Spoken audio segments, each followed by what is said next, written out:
Boa noite.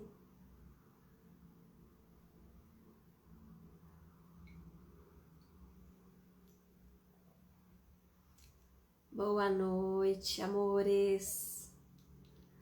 Vamos chegar para esse encontro.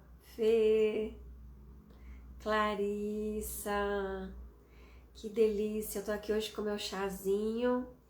Tô num misto aqui de processo alérgico com gripe. Então fiz um chazinho bem delicioso de hortelã. Tô aqui, quentinha, aquecida, pra gente conversar um pouquinho. Então vamos chegar para bater nosso papo, né? Para conversar um pouquinho. Ah, que bom que vocês estão chegando. Nessa segunda-feira, começando uma semana e trazendo, né, amores, um tema que sempre chega para mim. Sempre chega. E a semana passada eu conduzi a jornada da criança interior. Eu não sei quem daqui participou da jornada. Foi linda a jornada, linda, linda, linda. Foi lá pelo YouTube. E falei de muitas coisas. Vai ficar gravada, Clarissa, vai sim. Giane, boa noite. Adriana, que bom. Vamos chegar. Que bom ter vocês aqui. Então, na jornada da criança interior, né?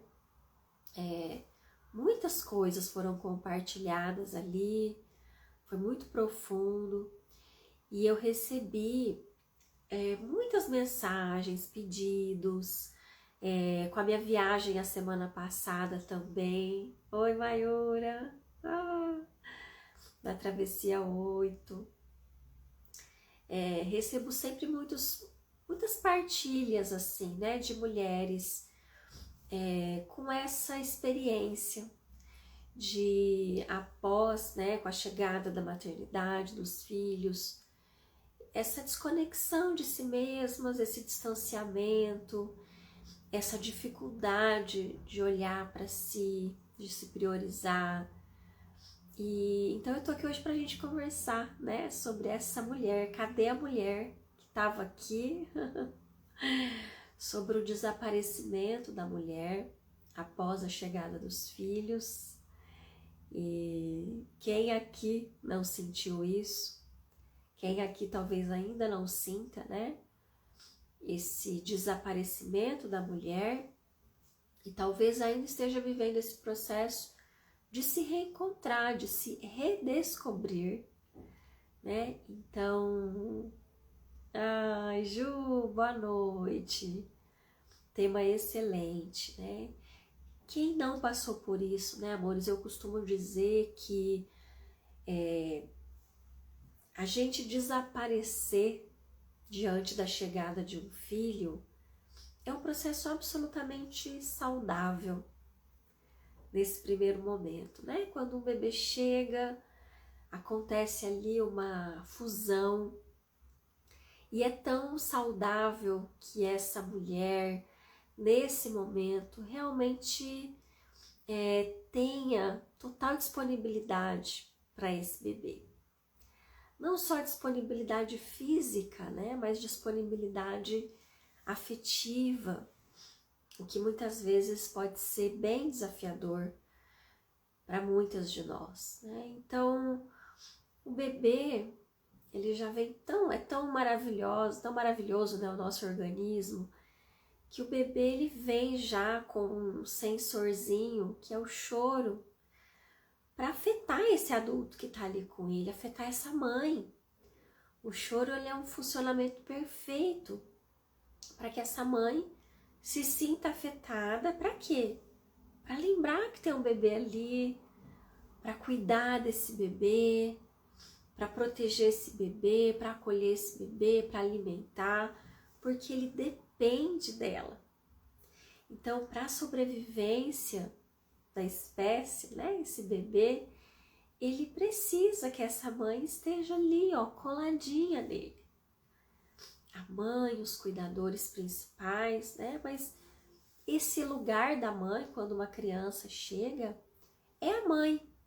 O pai, ele vai entrar na jogada, ele pode entrar, né? Se for um casal ali, homem e mulher, no caso, ele pode entrar, ele deve entrar, mas tem algo ali que é da mãe, né? Tem algo ali que é deste lugar, desta relação, e que vai sendo construído, né? Quando um bebê chega, a gente se relaciona com a ideia que a gente tem do filho, com a ideia que a gente tem desta relação entre mãe e bebê.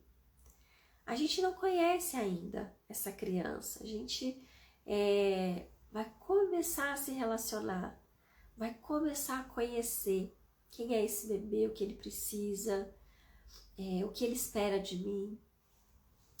E aí, né, quando a gente tem já esse olhar, como eu trago muito aqui, da nossa criança interior, esse é um momento que pode ser muito curador para muitas mulheres, né? Receber este olhar do seu bebê, receber esse amor incondicional do seu bebê. As crianças, né?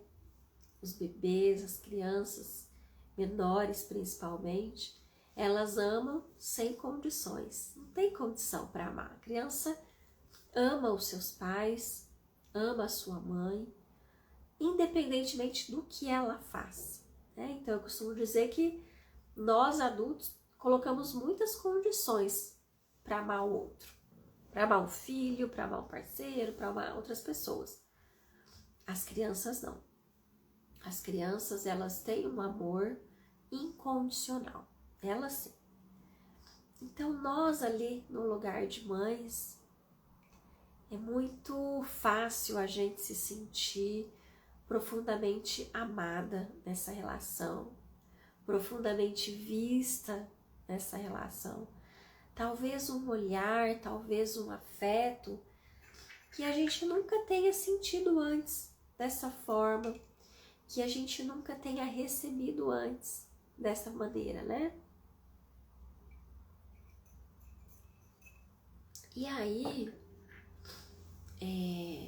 pode ser muito tentador permanecer nesse lugar, nessa relação.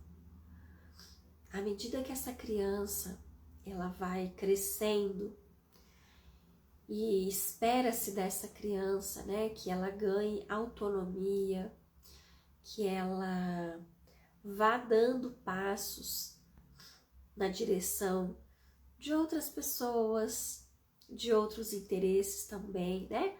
Ampliando ali o seu leque, ampliando ali as suas trocas. É muito importante que a gente observe como nós ficamos diante disso. Como nós ficamos diante desse crescimento dessa criança. Que lugar é esse que um filho ocupa nas nossas vidas?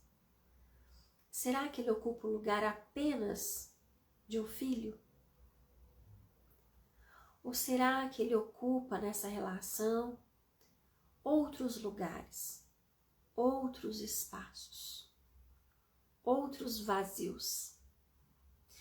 E esse é um ponto muito importante que a gente precisa perceber, tá?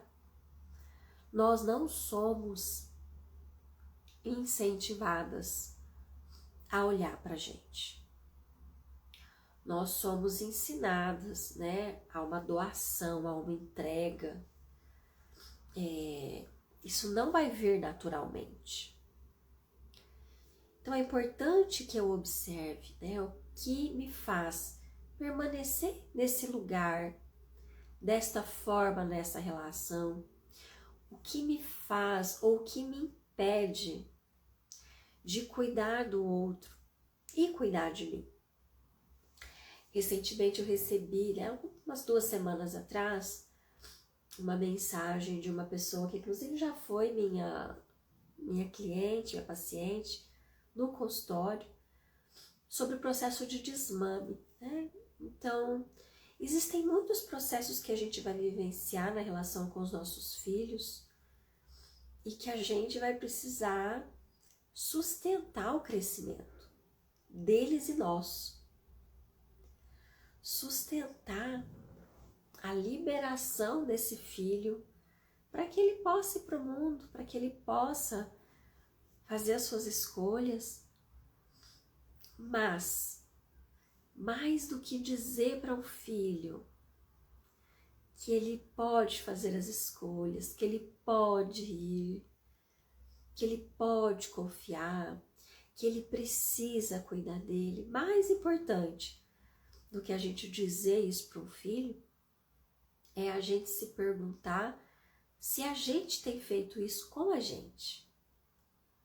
Se nós conseguimos também ser exemplo para esse filho de alguém que não se abandona, de alguém que também vai para o mundo, de alguém que também se inclui nesse processo. A Mayura está dizendo, estou sentindo isso no processo de adaptação escolar do meu filho. Processo de adaptação escolar, né? Eu falei do desmame agora há pouco. Adaptação escolar é uma fase, é um processo que toca em lugares muito profundos em nós, na nossa criança. Como foi o meu processo de adaptação escolar? Quais foram as minhas experiências, né, nesse âmbito escolar? Então, muita coisa se mistura, muita coisa se cruza ali. E se eu não tenho conhecimento sobre aquilo que é meu, eu não vou conseguir enxergar o que é do outro, porque tá tudo misturado, eu não consigo separar, né? Eu não consigo saber se essa dor é minha ou se é dele, se esse medo é meu ou dele, né? A Mayura colocou, nossa, Dani, é bem isso, como eu estou indo para o mundo. O movimento que nós fazemos, ele tem muita força para os nossos filhos. Aquilo que a gente se permite viver e fazer, sustenta também o movimento dos nossos filhos. Eu vou fazer um exercício aqui pra gente sentir na pele, tá? Como que é, porque eu recebo muitas mães, né, dizendo pra mim de se culparem, de não se permitirem cuidar de si mesmas, terem um tempo para si, né? É desafiador fazer um movimento diferente do que vivemos na infância. Estou aprendendo isso. É desafiador, né? Por quê? Porque a gente tem um caminho já construído e ele vai automaticamente, se a gente não fizer nada, ele vai seguir o caminho conhecido, né? Lá na live, na Jornada da Criança Interior, eu li um trechinho de um livro que falava exatamente isso. Lá na infância, o processo que a gente desenvolveu para nos proteger da dor, ele é um processo automático. A gente não precisou pensar para criar as estratégias de sobrevivência, os caminhos. Não, ele aconteceu naturalmente, tá? Eu querendo ou não querendo, aconteceu isso com todo mundo. Agora, o caminho para a gente poder reconhecer e trilhar e criar, né? E trilhar novos caminhos na vida adulta, ele só vai acontecer se houver da nossa parte uma intenção, uma postura consciente de mudança, de desejo de cuidar disso. Automaticamente não vai vir. No automático, a gente vai reproduzir aquilo que a gente viveu. no automático, eu vou estar na dor ainda. E eu vou olhar para o meu filho, para minha filha, e eu vou enxergar muitas das minhas dores. E que muitas vezes, gente, eles não estão sentindo. Eles não estão vivendo aquilo, né? Somos nós. Então, para a gente cessar esse ciclo automático, eu preciso despertar essa postura consciente. É a única forma. Significa que então eu vou conseguir sempre? Não, claro que não. É um processo. Eu vou desenvolver uma nova musculatura para fazer diferente, né? Então, observe aqui comigo uma mãe. Nossa, eu tô fanha pra caramba, né? Deve estar horrível me ouvir. Tá totalmente entupido meu nariz agora. Mas vamos lá. Vocês me aguentam um pouquinho aqui. Vamos imaginar que a gente tá aqui, ó. Uma mãe disponível para um filho aqui. Eu tô aqui, né? Eu vejo você. Ok. O filho acabou de chegar no mundo, é isso mesmo. Só que essa criança vai crescendo, essa criança vai despertando interesse em outras coisas, em outros caminhos. E aí, vou colocar aqui pra gente ver, tá? E aí essa criança se afasta um pouco. E a mãe, que não consegue lidar com essa distância, o que ela faz? Ela vem pra cá. E aí essa criança se afasta um pouco mais. E a mãe vem aqui.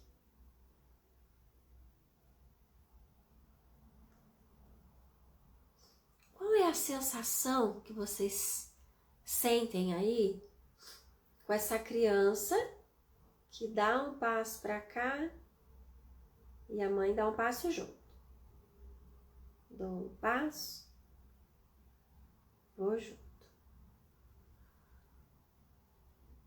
Qual é a sensação, gente? O que vocês sentem no corpo com esses movimentos que eu simulei aqui com os meus bonequinhos? A criança vem pra cá,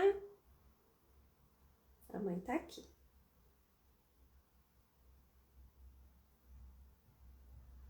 Qual é a sensação no corpo de vocês? Não olhem pra vocês não, assim, né? Que querendo defender mãe ou filho ou sei lá o quê. Isso, Gil. A sensação. Sufocamento. Alguém escreveu aqui abandono. Sinto-me como criança acorrentada. A Ju colocou.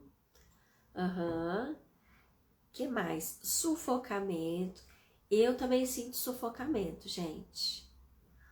Desconforto. Essa criança, ela fica sem espaço, né? Perseguição, a Vivi tá dizendo. Vivi querida. Medo. Isabel, tenta me explicar medo. Você consegue identificar medo em relação a quê? A mãe sente medo? A criança sente medo? E medo do quê? Tentem identificar, para eu compreender melhor essa sensação.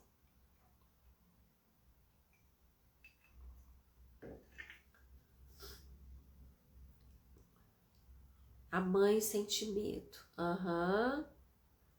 Entendi. Sim. Se um filho sai e a mãe precisa estar aqui, ó, essa mãe tá com medo, né? A mãe com medo da perda. Agora eu quero que você, quem se conectou com a mãe aqui e sentiu medo, eu vou pedir para se conectar com um filho. O que a criança sente? O que a criança sente? Muitos já trouxeram essa sensação da cena, né? Mas olha só, quando a gente está muito conectado com a nossa dor, a dor da mãe aqui, eu não tô olhando pro efeito do meu filho, tá?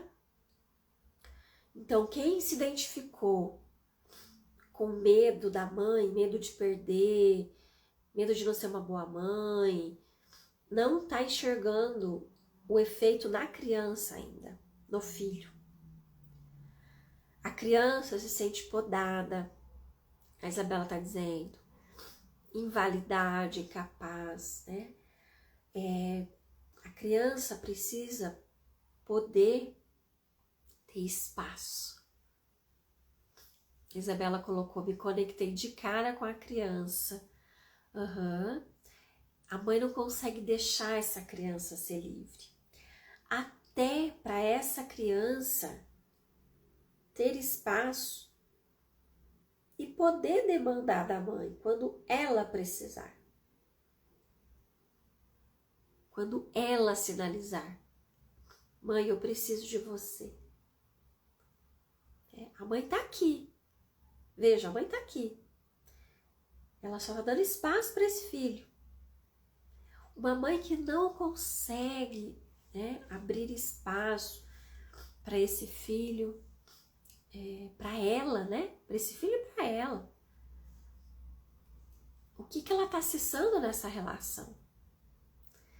E o que esse filho sente quando essa mãe não dá espaço?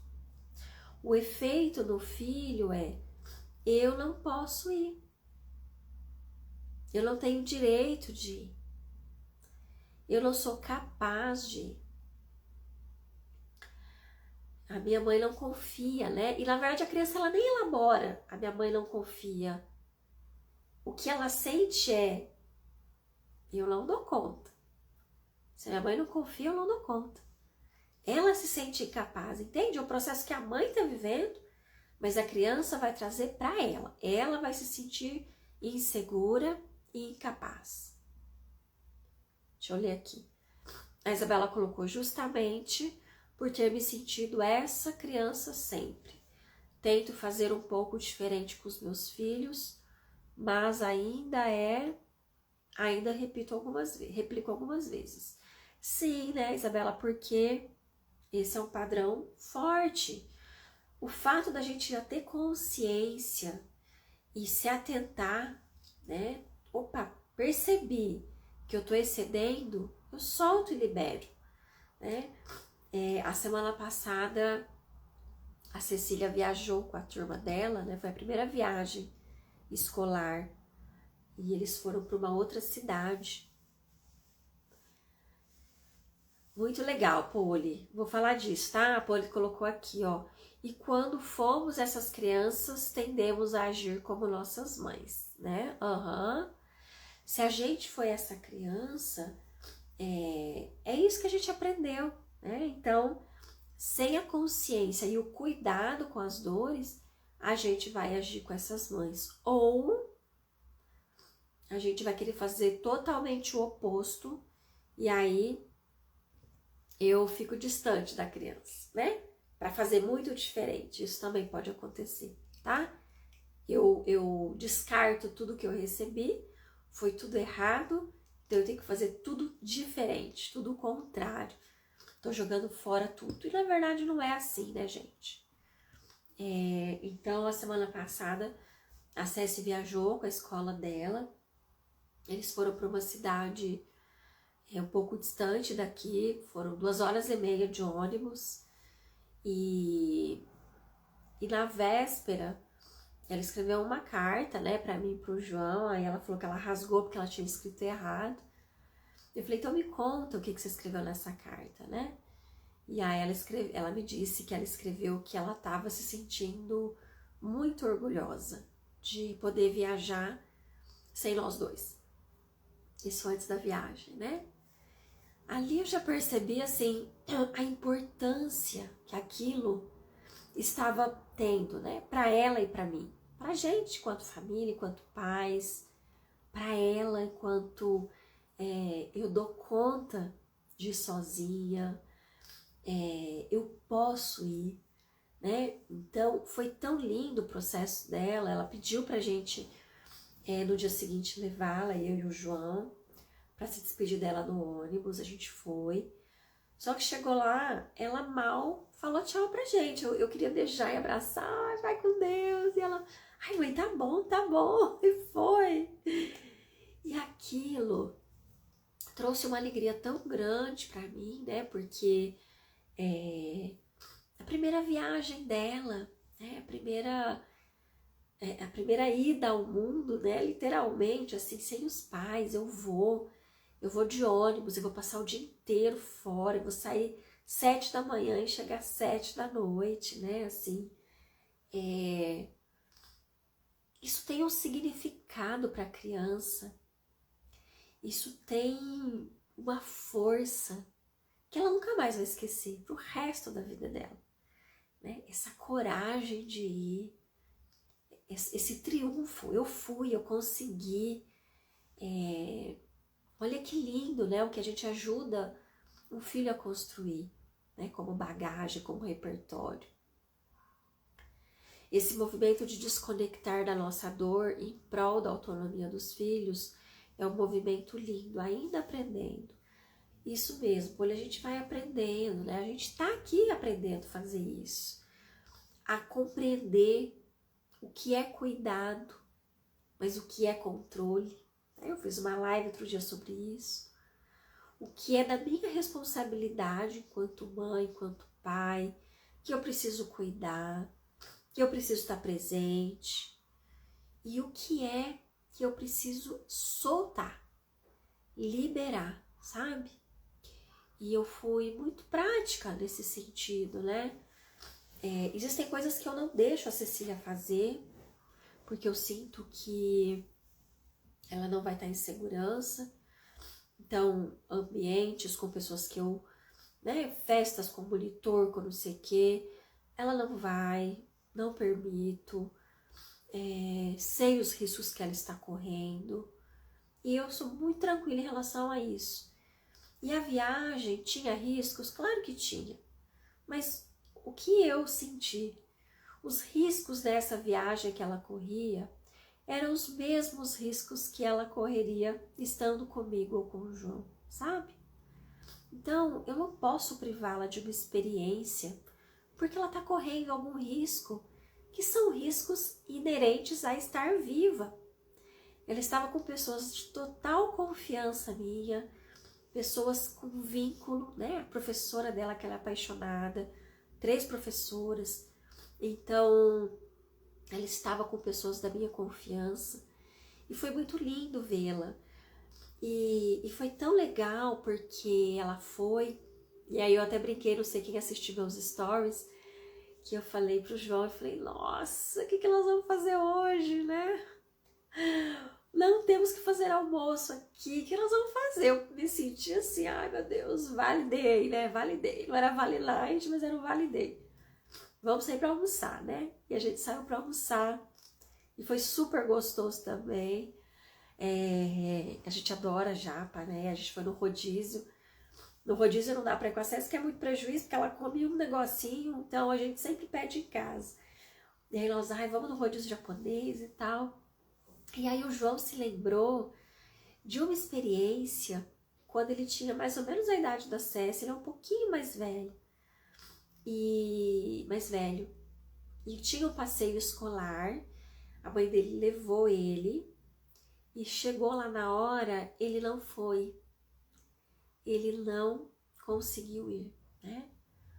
Ele voltou para casa com a mãe, sabe? E ele ficou assim tão mexido com essa lembrança, assim, e ao mesmo tempo tão feliz de ver a filha dele conseguindo ir para o mundo, sabe, gente? Então, é tão bonito isso. Muitas coisas que nós não vivemos na nossa infância, a gente vai se curando na relação com os filhos. Quando a gente está atento, quando a gente está desperto, quando a gente também se permite fazer os nossos movimentos, quando eu me permito fazer algo que é importante para mim, sabendo, confiando que a relação não é tão vulnerável a ponto de não permitir um distanciamento. Vejam, se eu acredito que eu preciso estar aqui o tempo todo, eu não estou confiando no vínculo que eu tenho com essa criança. Eu não estou confiando na relação que eu construí com essa criança. Porque se há um vínculo, uma relação construída, eu posso me distanciar, porque tem um fio que nos liga. Tem uma relação, tem um vínculo. E não é isso que vai fragilizar essa relação. Não é o fato de eu me afastar para fazer algo por mim. Não é o fato do filho fazer algo longe da gente, né? Então, a gente ensina muito para os nossos filhos através dos nossos movimentos, através do encorajamento que a gente dá para eles e para a gente, né? É isso, né, Polly? Os filhos nos trazem muito sobre nós.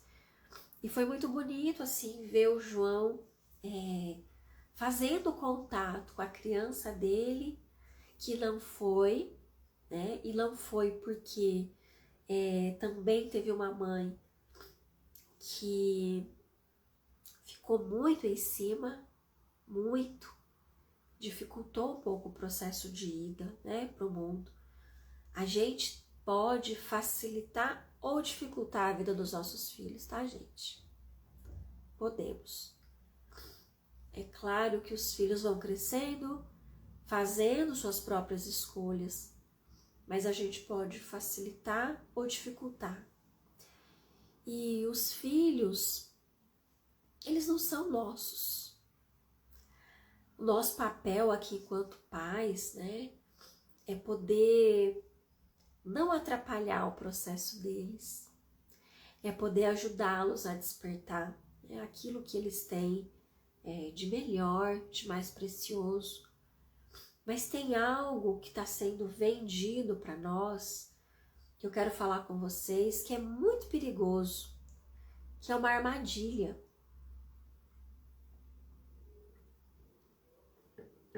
Hoje nós sabemos, não é novidade para ninguém aqui, acredito, o quanto a infância impacta o resto da vida. Aquilo que nós vivemos na infância, aquilo que os nossos filhos estão vivendo, vai ter um impacto no resto da vida deles. Nós sabemos disso, certo? Agora, isso não significa que, porque eu sei que a infância é uma fase de extrema importância, eu vou então precisar cuidar e controlar tudo para que essa criança não passe por nenhum sofrimento, para que ela não vivencie nenhum trauma, para que ela não tenha na vida adulta uma criança ferida como eu tive. Gente, vou ter que dizer para vocês, nós não temos essa competência toda. Nós podemos e devemos fazer o melhor que a gente pode enquanto pais, né? A consciência, ela nos expande a percepção, nos mostra novos caminhos, novas possibilidades. Tem tanta informação hoje disponível para nós e isso é muito maravilhoso. Mas muito cuidado, porque essa busca, né? Eu tenho uma amiga querida, a Renata Maglioca, que ela sempre fala que todo ideal é violento. E ele é violento nesse sentido que eu quero viver aquele ideal. O ideal é algo que me direciona, me norteia, é para onde eu olho. mas não é onde eu estou. Não consigo estar lá. O ideal é o norte. Se eu alucino que eu tenho que estar aqui agora, o tempo todo, fazendo tudo certo, eu simplesmente vou me desconectar dessa criança, da nossa relação, sabe? Deixa eu ver o que a Polly colocou aqui. Minha mãe foi controladora em excesso para evitar a minha dor e agora adulta estou aprendendo a lidar com ela. Gente, assim, por mais que a gente faça o melhor que a gente pode pelos nossos filhos, não podemos garantir que os nossos filhos serão adultos seguros, plenos, com a autoestima intacta. Isso é de uma ou inocência ou arrogância absurda. Um dos dois. Ou a gente está muito na inocência, muito iludida, que a gente tem essa capacidade de garantir felicidade para os nossos filhos. Ou a gente está numa postura muito arrogante de achar que a gente vai fazer isso. Não vamos conseguir. Essa não pode ser a nossa busca. Garantir felicidade do filho. Não podemos garantir isso. Até exigir que o filho seja feliz é uma expectativa que a gente está criando. Nós não sabemos qual é o caminho dessa criança. Então sim, a gente precisa fazer o melhor que a gente tem, o melhor que a gente pode. Mas lembrando que esse ideal tá lá, ó. É para onde eu olho. É para onde eu caminho. É para onde eu quero ir. Eu acredito nesse caminho. Mas eu tô lá. Então, enquanto mãe, enquanto pai, eu vou falhar. Eu vou faltar. Eu vou me equivocar. Né? Essa inocência ou arrogância também é uma forma de fugir da nossa própria dor, né? Com toda certeza. O que acontece é que nesse processo eu preciso fazer contato com as minhas dores. Porque muitas vezes na maternidade, o que pesa para mim é exatamente o movimento a partir dessa dor. Eu preciso ser essa mãe para essa criança. Eu não posso falhar com essa criança. Por quê? Porque eu ainda estou muito na minha dor. E à medida que eu vou cuidando das minhas dores, da minha criança ferida, eu consigo estar mais disponível para o meu filho, para minha filha. Eu consigo acolher o meu erro e reparar aquilo que é possível e me humanizar diante do meu filho, diante da minha filha, né? Sem me colocar nesse lugar de querer salvar, de querer garantir que essa criança vai ser no futuro um adulto seguro, um adulto que se sentiu visto, um adulto que se sentiu amado. Nós não temos garantia.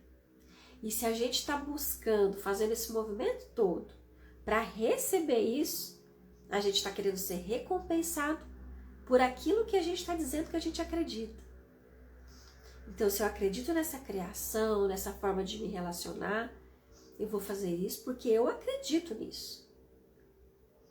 Porque é nesse caminho, é para lá que eu estou olhando.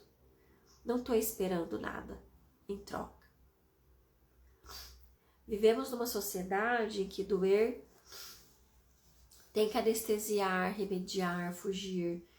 É difícil entrar em contato com a nossa dor. Não é fácil, né, gente? Eu não estou dizendo que é fácil, é muito difícil. Mas a gente precisa se lembrar que a referência que a gente tem de contato com as nossas dores, com o nosso sentir, veio da nossa infância. E na nossa infância nós sentimos em desamparo, lembra? Falei disso na jornada. A gente sentiu em desamparo, né? A gente sentiu muito abandonados. Então, hoje, quando a gente pensa em fazer contato com o nosso sentir, com a nossa dor, é para esse lugar que a gente volta. Só que a gente não vai sentir mais nesse lugar, porque nós não somos mais essa criança. Aqui ao lado da minha criança tem recursos, tem uma mulher agora, tem uma adulta que vai ser amparo para essa criança, que vai amparar o meu filho. Muito mais importante do que eu acertar com a minha filha, com o meu filho, é eu poder ampará-la, é eu poder escutar a sua dor, é eu poder ajudá-la a fazer contato com o seu sentir. Isso é recurso para ela, para que na vida adulta ela consiga lidar com isso também, né?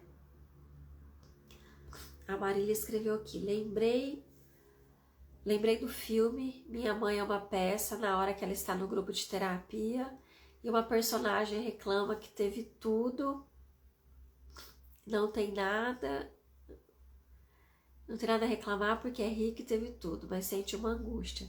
Gente, há anos trabalhando aqui com a criança interior, eu brinco que assim, o filho primogênito é porque a carga foi muito pesada, o primeiro, então muita cobrança, muita expectativa dos pais. O que veio no meio, veio segundo, porque é do meio, porque nem era o primeiro, nem era o caçula. O que era o caçula, né, porque era o filhinho lá, o fim do tacho. Então, nunca teve espaço só para ele, já nasceu tendo que dividir tudo. Né, eu trago, né, com leveza e na brincadeira para a gente perceber que as dores fazem parte do nosso processo, tá? Nós todas trazemos, independentemente do que tenha acontecido. E essa dor é legítima. Ela não é mimimi, ela é legítima. Houve uma dor, né? Houve experiências dolorosas, houve sequelas, houve traumas. Mas a gente está aqui. A gente está aqui e a gente tem recursos hoje para lidar. E se a gente não toma consciência disso, a gente vai ou reproduzir essa violência, ou, que eu acredito que a grande maioria de vocês que estão aqui, a gente vai fazer muito diferente, achando que a gente está sendo muito respeitosa com o filho, né? Afinal de contas, eu não faço como a minha mãe. Eu não grito, ou sei lá, eu não bato, eu não ponho de castigo, eu não xingo. Eu não faço nada disso. Mas uma mãe que não dá espaço para o seu filho, ela também está sendo profundamente desrespeitosa. Ela de alguma forma também está dizendo, não confio em você. Sozinho você não dá conta. Você não é capaz. Sem a mamãe você não consegue. Percebe? Eu sei que a nossa intenção pode ser maravilhosa. Eu sei. Mas a intenção não chega para a criança. Não é sobre o amor que a gente sente. Não é sobre o desejo de acertar. Eu tenho certeza que a gente tem. Claro, esse desejo de acertar. Agora, qual é a mensagem que eu passo para um filho quando eu abro mão da minha vida para olhar para ele, para viver a vida dele? Quantas de nós está se realizando através do filho? E eu vou dizer, gente, que tem um processo muito difícil, que é essa mulher que desaparece, né, com a chegada do filho, ok, saudável, natural, tudo perfeito. E aí, quando essa criança começa a crescer, essa mulher muitas vezes pode ter dificuldade de ficar com esse vazio, né? Porque nesse vazio, ela vai ter que olhar para a própria vida. Nesse vazio, ela vai ter que redescobrir quem eu sou agora. Não sou a mesma mulher, mas quem eu sou agora, tá? Dani, se o filho não dá espaço para a mãe de 7 anos, é reflexo da postura da mãe? Fui a criança sufocada e agora estou refletindo. Uma criança, quanto menor, né? Uma criança do primeiro setênio, principalmente, que é uma criança até os 7 anos, ela está muito absorvida pela dinâmica familiar. Ela é uma criança que está muito atenta àquilo que os pais esperam dela. Então, uma criança de 7 anos, ai, deu calor aqui. Uma criança de 7 anos que não dá espaço para a mãe, eu convido você a olhar para você, para os aspectos em você, implícitos, inconscientes, sutis, que não autorizaram o seu filho a ir para o mundo. Tem uma postura, né, gente? Tem algo que não é aquilo que é dito, sabe? Que é aquilo que às vezes está tão escondido, até da gente. Então, às vezes a gente até diz pro filho, vai lá, vai, filho. Mas será que eu tô pronta para esse filho ir? Será que eu tô pronta para esse filho não precisar de mim tanto quanto ele precisa hoje? Então, olha para isso. A criança do primeiro setênio, né, até os 7 anos, ela tá muito implicada com isso. Muito, muito, muito, muito, tá? E uma coisa importante aqui. Eu não sei se essa criança tem a convivência com o pai. É muito importante que esse pai entre na jogada para trazer uma outra força aqui, que é complementar a força da mãe, tá?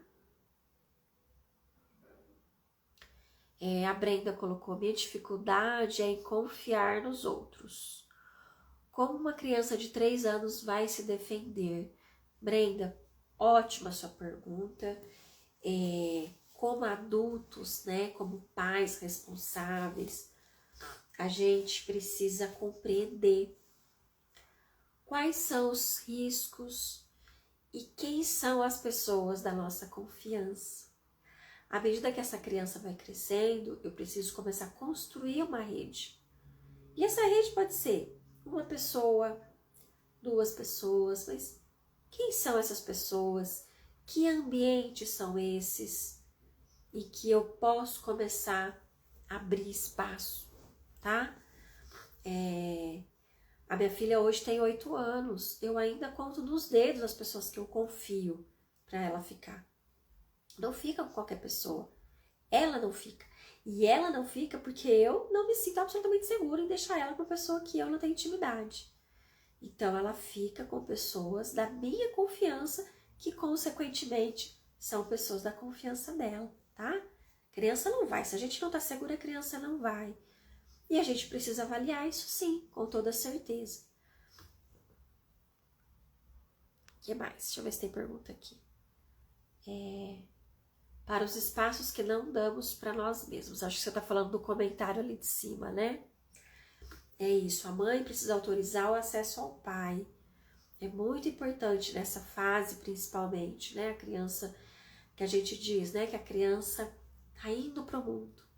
Uma criança de segundo setênio, que é aquela criança que tá ali virando a chave, né? Dos 7 aos 14, dos 7 aos 14, ela tá indo para o mundo, literalmente.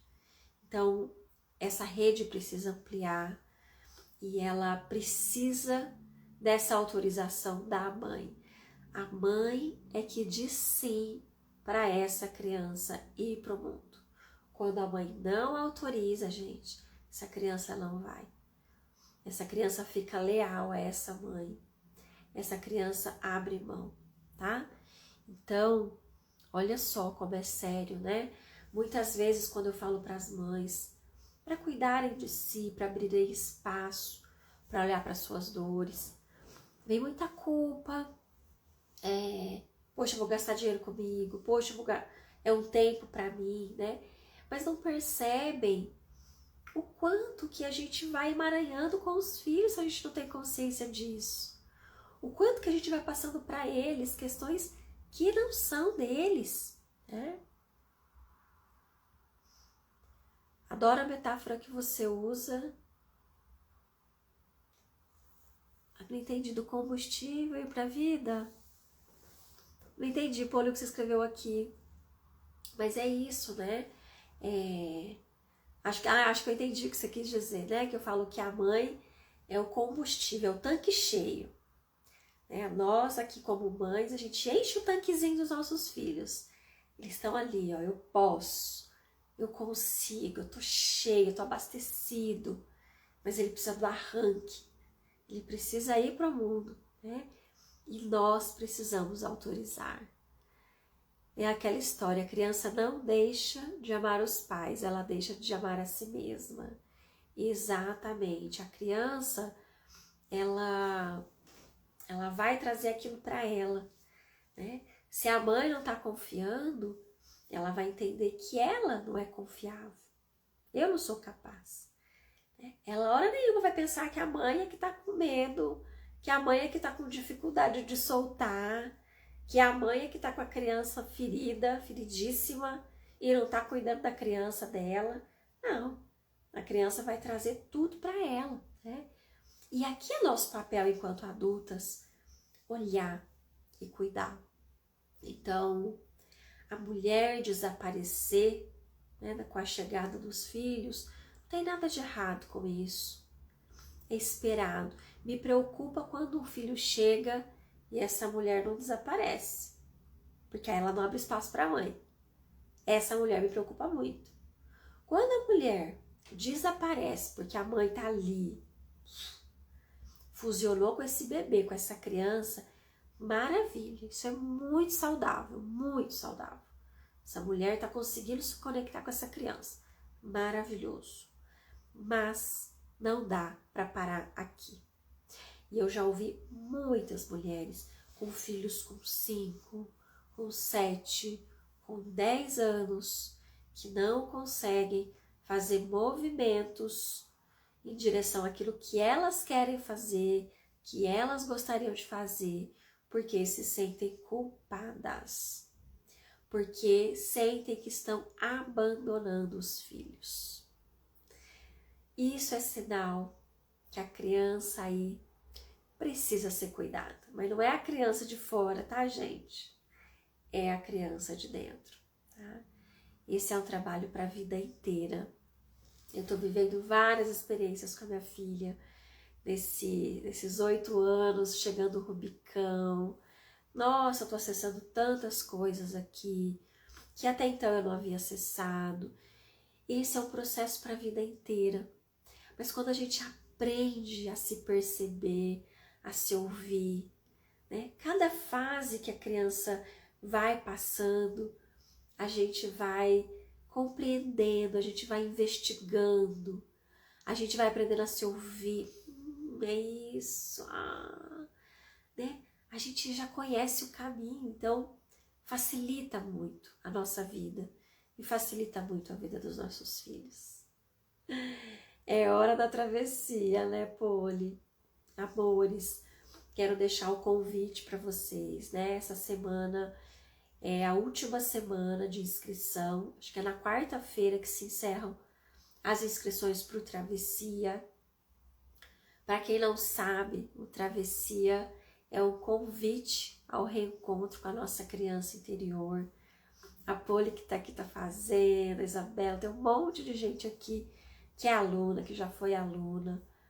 onde a gente vai fazer contato com a nossa criança, onde a gente vai aprender a ouvir um pouco mais essa criança, a acolher, a compreender essas dores, essas feridas, para que a gente possa reconhecer na relação com os nossos filhos, todas as nossas relações, quando a nossa criança é que está ali tomando a frente, assumindo as rédeas, pedindo para ser vista, né? Pedindo para ser escutada. E das piores formas, se a gente não escuta, se a gente não cria esse canal com ela, ela vai se manifestar em momentos onde não é para a criança assumir, onde é a nossa adulta que precisa assumir a direção, as rédeas. Então, quem quiser conhecer um pouco mais do programa, tem o link aqui na minha bio. São 3 meses de processo, um processo lindo, não é um curso, tá? É um processo terapêutico lindo, em grupo, muito potente. Inclusive, deixa eu convidar vocês, a Poli que tá aqui, super participativa hoje, a Ale Tomelin, elas estarão comigo aqui amanhã, na live. Amanhã o tema vai ser mergulhar dentro para transformar fora. E eu convidei as duas, representando a turma 8 do Travessia e todas as outras turmas, para poder compartilhar um pouquinho do processo delas, de como tem sido essa travessia, o que tem se movido dentro delas, o que tem se transformado fora. Então, amanhã venham para essa conversa, para esse encontro, vai ser uma roda amanhã deliciosa. E quem quiser saber mais do Travessia, pode me escrever, tem o link na bio. Mas se quiser me mandar pergunta, pode mandar, que eu vou tirando todas as dúvidas, tá? Eu, a minha equipe, a gente está aqui à disposição de vocês. Garganta já tá secando.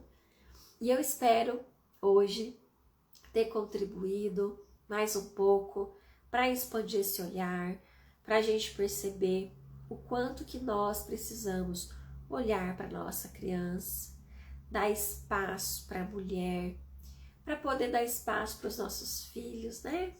Para eles também fazerem suas escolhas e terem o direito de ir para o mundo, tá? Amores, vai ser uma delícia, Poli. Vou esperar todas vocês amanhã. Obrigada por hoje. Bom descanso. Eu vou descansar agora a minha voz, que eu tô aqui nesse processo gripal, alérgico. Então tô tentando falar um pouquinho mais baixinho, mais tranquila, para não desgastar tanto. Porque tem live até quarta-feira. Sexta-feira tem pausa para sentir. Então a semana tem bastante coisa. Amores, espero vocês amanhã. Que linda! Já são da turma 9. Qual que é o seu nome? Escreve aqui, porque tá GM Conexão Profunda, para eu reconhecer seu nome. Gente, a turma 9 já tá linda, é um grupo muito especial. Tem um homem na turma 9, eu fiquei tão feliz, porque ele tava na jornada da criança interior. Eu não sei quem tava lá e ouviu, né? Leu o que ele escreveu. Ele falou, eu tô aqui porque a minha esposa foi transformada. Então eu tô aqui para conhecer você um pouco, né? Conhecer um pouco mais do seu trabalho. E ele foi em todas as lives, assistiu a jornada inteira e se inscreveu, porque ele trouxe esse relato que ele viu o quanto que a esposa dele foi transformada com esse trabalho com a criança interior, e que ele também quer viver esse processo. Olha que coisa mais linda, gente, maravilhoso. Ai, Gisele, bem-vinda, turma 9. Flavinha, da turma 1. Ai, gente, pensa, já tá na 9ª turma. 9ª, gente. Muitas pessoas que já passaram, espero que muitas outras venham. E é muito lindo, né, Isabela? Lindo que ele veio. E é um relato, né? Para mim essa é uma resposta tão especial. Quer dizer, o marido veio porque percebeu o quanto que a esposa desabrochou. E é isso, meus amores. Tem muita coisa pra gente viver. Vamos aproveitar. Eu espero vocês amanhã aqui às 9 horas para uma roda de conversa que vai ser muito especial. Eu espero todas vocês, tá? Amanhã eu, Poli e a Lê e vocês aqui com a gente. Um beijo, até amanhã. Obrigada pela companhia.